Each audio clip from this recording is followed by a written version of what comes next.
दोस्तों नमस्ते।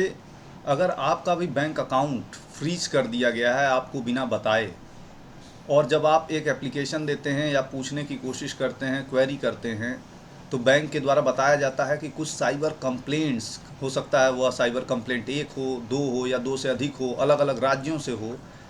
ऐसे करके कुछ साइबर कंप्लेंट है जिसके मनी ट्रेल्स आपके अकाउंट में आए। वह 2,000 रुपये हो सकता है, 2,000 हो सकता है, वो कुछ भी किसी भी अमाउंट का हो सकता है। और इस कारण से आपके पूरे बैंक अकाउंट को फ्रीज कर दिया गया है। तो करना सिर्फ आपको यह है कि पहले तो आप एक एप्लीकेशन फॉर्मल तरीके से रिप्रेजेंटेशन के माध्यम से देंगे कि मेरा बैंक अकाउंट क्लोज कर दिया गया है, ऑपरेटिव नहीं है, और इसे तुरंत ऑपरेटिव किया जाए। और अगर उधर से रिप्लाई आता है या रिप्लाई नहीं आता है, रिप्लाई आता है वो आपको बताते हैं कि साइबर कंप्लेंट के वजह से आपका बैंक अकाउंट को फ्रीज किया गया है, तो फिर आप उन्हें फर्दर एक रिप्लाई दें, एक कम्युनिकेशन दें।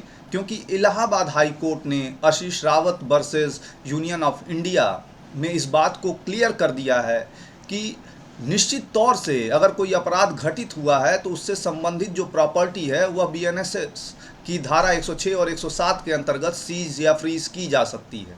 लेकिन क्या प्रॉपर्टी पूरी तरीके से आपका पूरा बैंक अकाउंट है? तो इस पर कोर्ट ने कहा कि जो अमाउंट आपके बैंक अकाउंट में आया है, जितने का एलिगेशन है कि 4,000 रुपये, 10,000 रुपये, 20,000 रुपये ट्रांजैक्शन आपके अकाउंट में फ्रॉड का आया है, सिर्फ उतनी ही प्रॉपर्टी ही उतना ही पैसा ही प्रॉपर्टी है।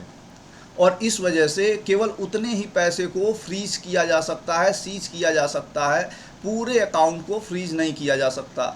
अब आप क्या करेंगे? अगर वो पैसा आपका है, आपका उस ट्रांजैक्शन से कोई लेना देना नहीं है, उस फ्रॉड से कोई लेना देना नहीं है, तो सबसे पहले तो आप यह एप्लीकेशन देंगे अपने ब्रांच मैनेजर को कि जितना डिस्प्यूटेड अमाउंट है उसे होल्ड करके आपका बैंक अकाउंट ऑपरेटिव किया जाए, पुनः उसे खोल दिया जाए ताकि आप उसे सुचारू रूप से प्रयोग में ला सकें।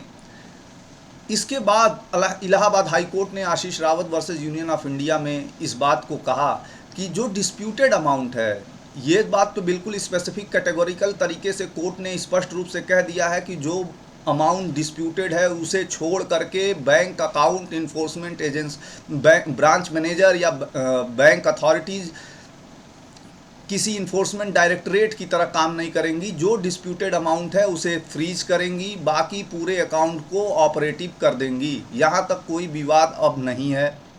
इसके बाद जो डिस्प्यूटेड अमाउंट है उसे छुड़ाने का क्या प्रक्रिया है, तो उसके लिए जहाँ पे भी आपका ब्रांच एग्जिस्ट करता है, जिस लोकल जुरिस्डिक्शन में है, वहाँ के जुडिशियल मजिस्ट्रेट को आपको एप्लीकेशन मूव करनी होगी।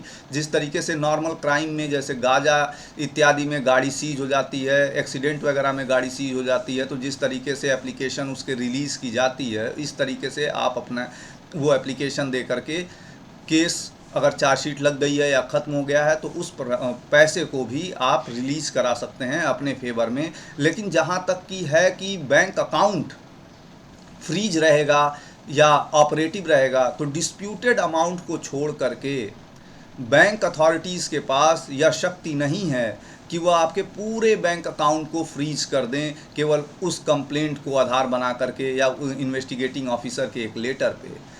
और भी बहुत विस्तृत डिटेल है, बहुत सारी खामियां हैं। ओवरऑल बस ये है कि भले ही पुलिस ने प्रोसीजर फॉलो किया हो या ना किया हो, बैंक ने प्रोसीजर फॉलो किया हो या ना किया हो, अच्छी बात यह है कि अब इलाहाबाद हाई कोर्ट ने यह बिल्कुल क्लियर कर दिया है कि डिस्प्यूटेड अमाउंट को छोड़ करके बैंक अकाउंट को ऑपरेटिव रखना ही होगा। बैंक अथॉरिटीज़ इसके लिए बाउंड हैं।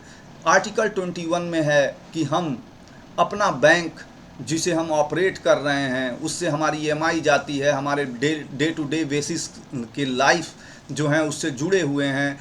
आज के समय में बैंक अकाउंट के बिना एक तरीके से दैहिक स्वतंत्रता और जो फंडामेंटल राइट है, राइट टू लाइफ का, आज के मॉडर्न एज में अगर आप किसी का बैंक अकाउंट उसे ऑपरेट नहीं करने देंगे तो उसे जो डिफ़िकल्टी होगी वो टेक्निकली आज के डेट में मूल अधिकार का हनन माना जाएगा।